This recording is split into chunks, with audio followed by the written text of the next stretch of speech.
नमस्कार, स्वागत है आपका हमारे चैनल पर। मैं हूं आपके साथ शिप्रा सैनी। बॉलीवुड एक्टर शाहरुख खान के बेटे आर्यन खान बॉम्बे हाई कोर्ट की निर्धारित शर्तों के मुताबिक आज नारकोटिक्स कंट्रोल ब्यूरो के दफ्तर में पहुंचे। लेकिन बड़ी खबर यह है कि आज आर्यन खान का जन्मदिन है, लेकिन इस मौके पर उन्हें नारकोटिक्स कंट्रोल ब्यूरो के दफ्तर पहुंचना पड़ा है। आपको बता दें, आर्यन खान ड्रग मामले में उनकी गिरफ्तारी हुई थी और उसके बाद करीब 1 महीने तक वो जेल में रहे और उसके बाद 28 अक्टूबर को उन्हें बॉम्बे हाई कोर्ट से जमानत मिली। लेकिन कुछ निर्धारित शर्तों के साथ उन्हें जमानत दी गई थी। कुल 14 शर्तें थीं, जिसमें से एक शर्त ये थी कि दरअसल आर्यन खान को हर शुक्रवार 11 से 2 बजे के बीच एनसीबी के दफ्तर में हाजिरी लगानी होगी। और इसी कड़ी में आज शुक्रवार है, Aryan Khan narcotics control bureau के दफ्तर में पहुंचे हैं। लेकिन बड़ी खबर ये है कि आज आर्यन खान का जन्मदिन है और आर्यन खान जो कभी शानो शौकत में रहते थे, आर्यन खान जो जन्मदिन पर ग्रैंड पार्टी करते थे, मन्नत में उनके बर्थडे का सेलिब्रेशन ग्रैंड होता था, लेकिन आज पूरी तरीके से ये सेलिब्रेशन फीका होगा, बिल्कुल सिंपल होगा। जिस तरीके से आर्यन खान पर ये बड़ी मुसीबत आई है, किस तरीके से आर्यन खान पर नारकोटिक्स कंट्रोल ब्यूरो ने शिकंजा कस लिया है। दरअसल मुंबई क्रूज पर जो रेव पार्टी हो रही थी, उसमें नारकोटिक्स कंट्रोल ब्यूरो ने ये बड़ी छापेमारी की थी, जिसपे आर्यन खान को हिरासत में लिया गया था और उन्हें हिरासत में लेने के बाद नारकोटिक्स कंट्रोल ब्यूरो को उनके खिलाफ कई अहम सबूत हाथ लगे थे, जिसमें उनकी ड्रग चैट थी, व्हाट्सएप चैट थी जो सामने आई थी और उसमें यह बात साफ हो चुकी थी कि दरअसल आर्यन खान न सिर्फ ड्रग का सेवन कर रहे हैं, बल्कि ड्रग सप्लायर के साथ, ड्रग तस्करों के साथ वो संपर्क में हैं। और इतना ही नहीं, नारकोटिक्स कंट्रोल ब्यूरो ने जो पूछताछ आर्यन खान से की, उसमें भी ये खुलासा उनकी तरफ से किया गया था कि हाँ, वो 4 सालों से ड्रग का सेवन कर रहे हैं और ये जानकारी शाहरुख खान और गौरी खान को भी है। इन तमाम सबूतों के आधार पर नारकोटिक्स कंट्रोल ब्यूरो ने आर्यन खान को गिरफ्तार किया और उसके बाद उन्हें करीब 1 महीने तक जेल में रहना पड़ा। मुंबई की ऑर्थर रोड जेल में उन्हें वक्त गुजारना पड़ा। आर्यन खान को आखिरकार बॉम्बे हाई कोर्ट से जमानत मिली। तमाम बड़े वकीलों की फौज शाहरुख खान ने अपने बेटे के बचाव में उतारी, जिसके बाद उन्हें बॉम्बे हाई कोर्ट से ये जरूर राहत मिली कि उन्हें जमानत मिल गई। लेकिन आपको बता दें, शर्त और पाबंदियां बॉम्बे हाई कोर्ट की ओर से लगाई गई हैं आर्यन खान पर। आर्यन खान को न सिर्फ हर शुक्रवार एनसीबी के दफ्तर में हाजिरी लगानी होगी, बल्कि इसके अलावा जांच में सहयोग करना होगा। और जो तमाम दूसरे आरोपी थे जिनकी गिरफ्तारी आर्यन खान के साथ हुई थी, यानी मुनमुन धमेचा और अरबाज मर्चेंट, उनके संपर्क में आर्यन खान नहीं रह सकते हैं, जांच को प्रभावित नहीं कर सकते हैं। ये तमाम वो शर्तें हैं जो आर्यन खान पर लागू की गई हैं। तो फिलहाल आर्यन खान भले ही जमानत पर बाहर हों, लेकिन जेल से निकलकर आर्यन खान मन्नत में बंद हैं और अपनी बैक टू लाइफ में आने की कोशिश आर्यन खान की ओर से की जा रही है। फिलहाल सबसे बड़ी बात यह है कि आर्यन खान का आज 24वां जन्मदिन है और इस मौके पर उन्हें नारकोटिक्स कंट्रोल ब्यूरो के दफ्तर में हाजिरी लगानी पड़ रही है, चूंकि आर्यन खान पूरे ड्रग कनेक्शन में उनको लेकर बड़ा खुलासा ये हुआ है कि न सिर्फ वो ड्रग का सेवन कर रहे थे, बल्कि तमाम स्टार किड के साथ वो संपर्क में थे। गांजा और चरस जैसे ड्रग की बात उनकी व्हाट्सएप चैट में निकलकर सामने आई है। इसके अलावा इंटरनेशनल ड्रग सिंडिकेट से उनके तार जुड़े हुए हैं। ये भी खुलासा नारकोटिक्स कंट्रोल ब्यूरो की जांच में हुआ है। तो फिलहाल आर्यन खान के बर्थडे की रौनक अब मन्नत में नहीं होगी।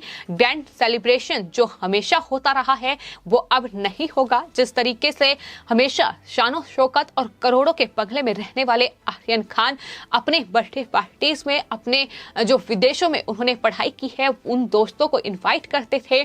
शाहरुख खान और माँ गौरी खान जिस तरीके से अपने बेटे का जन्मदिन सेलिब्रेट करती थी, वो अब कुछ भी नहीं होगा, क्योंकि जिस तरीके की आफत आर्यन खान पर आई है और जिस तरीके से शाहरुख खान को आर्यन खान को बचाने के लिए तमाम कोशिशें करनी पड़ी, जद्दोजहद के बाद आर्यन खान को आखिरकार जमानत मिल पाई। लेकिन 1 महीने तक मुंबई की ऑर्थर रोड की जेल में रहना ही कहीं ना कहीं आर्यन खान पर एक बड़ा दाग लग चुका है।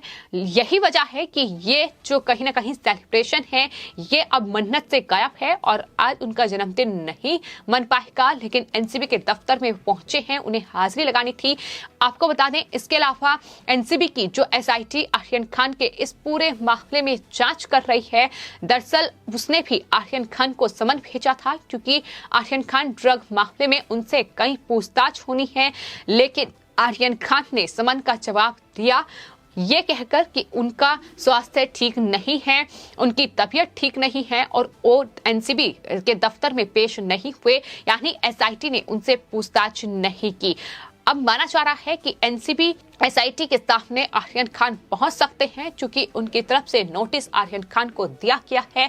जांच में सहयोग उनकी तरफ से नहीं किया जा रहा है। भले ही बॉम्बे हाई कोर्ट की निर्धारित शर्तों के मुताबिक वो हर शुक्रवार एनसीबी के दफ्तर पहुंच रहे हों, लेकिन एसआईटी के नोटिस का जवाब उनकी तरफ से नहीं दिया जा रहा है। आने वाले वक्त में मुश्किलें आर्यन खान की इसके चलते बढ़ भी सकती हैं।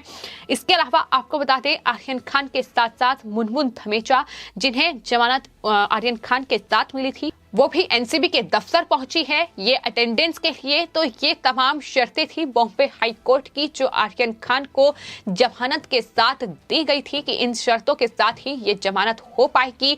और आपको ये बता दें कि 1 लाख के मुचलके पर यह जमानत उन्हें मिली थी। लेकिन इसी के साथ साथ आर्यन खान और जो दूसरे आरोपी थे, यानी मुनमुन धमेचा और अरबाज मर्चेंट, वो किसी से भी संपर्क में नहीं रहेंगे। ये भी बॉम्बे हाई कोर्ट की ओर से कहा गया था। वो देश छोड़कर नहीं जा सकते हैं। पासपोर्ट उनका फिलहाल एनसीबी की जो अदालत है उसमें रखवा लिया गया है और इसी के साथ साथ वो किसी भी सबूत से छेड़खानी नहीं कर सकते हैं। सबूतों को मिटाने या उनसे छेड़छाड़ करने की कोशिश आर्यन खान या उनके वकीलों की ओर से नहीं की जाएगी। ये तमाम शर्तें थी जो बॉम्बे हाई कोर्ट ने जमानत इन शर्तों के साथ दी। लेकिन मुश्किलें आर्यन खान की उसके बाद भी लगातार बढ़ रही हैं।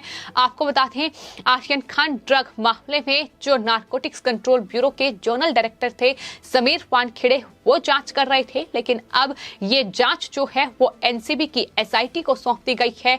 संजय सिंह इस पूरी टीम को लीड कर रहे हैं, जो कि आईपीएस अधिकारी हैं। वो उस पूरे क्रूज का दौरा कर चुके हैं जहां समीर वानखेड़े के नेतृत्व में एनसीबी ने ये रेड की थी और वहां से कई लोगों को हिरासत में लिया गया था।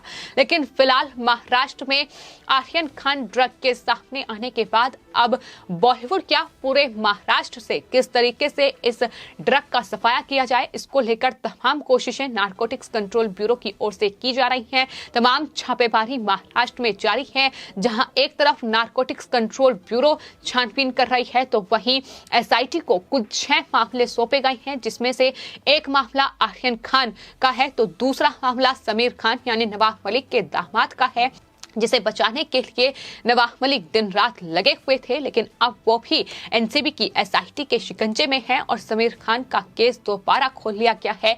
इसके अलावा कुल 4 केस और हैं जिसकी जांच एनसीबी की एसआईटी कर रही है। तो मुंबई में क्रूज पर जो रेव पार्टी हो रही थी, ये क्रूज जो मुंबई से गोवा जा रहा था, आखिर उसमें किस तरीके से नारकोटिक्स कंट्रोल ब्यूरो ने ये रेड की और रेड में क्या कुछ हासिल हुआ है, किस तरीके से कौन कौन लोग शामिल थे, कहां तक ये जो पूरा कनेक्शन है ड्रग का ये जुड़ा हुआ है, ये तमाम सवाल हैं जो फिलहाल खंगालने की कोशिश में नारकोटिक्स कंट्रोल ब्यूरो की टीमें जुटी हुई हैं और लगातार जांच पड़ताल जारी है।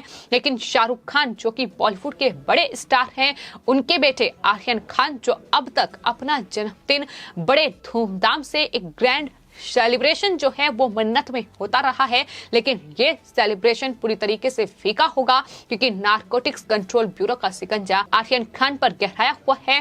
ड्रग का ये कनेक्शन आर्यन खान पर अब बड़ी मुसीबत का काम कर रहा है। तो ऐसे में आर्यन खान की मुश्किलें बढ़ी हुई हैं और यही वजह है कि आज अपने 24वें जन्मदिन पर आर्यन खान को नारकोटिक्स कंट्रोल ब्यूरो के दफ्तर में पेश होने पर मजबूर होना पड़ा है। फिलहाल आपकी इस पूरे मामले पर क्या राय है, हमें कमेंट बॉक्स में जरूर लिखें और चैनल को सब्सक्राइब करें। धन्यवाद।